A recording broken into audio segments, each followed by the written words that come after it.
বন্ধুরা এখন বেরিয়েছি একটু কুকুরগুলোকে খেতে দিতে। এদের সবাইকার খাওয়া হয়ে গেছে। এই দেখো 6-7 জনের খাওয়া হয়ে গেছে। শুধু আমার কুলু রানী বাকি আছে, যে ওই একদম মরে থাকে। এই যে ওর জন্য খাবার দেখো, কিন্তু ব্যাপার হচ্ছে ওকে খেতে দেওয়াটাই চাপের। এরা তো গিয়ে কামড়াবে। অনেকটা দূরে থাকে এখন, এদের ভয়ে চলে গেছে গো অনেকটা দূরে। দেখেছো আমাদের এখানে?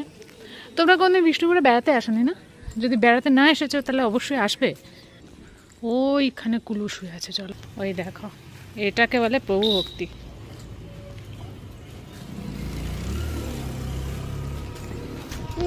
লাল বানিয়ে দেবো।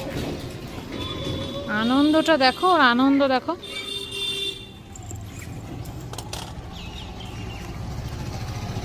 ওই দেখো ওই দুটোকে আটকে রেখেছি, তুই খা।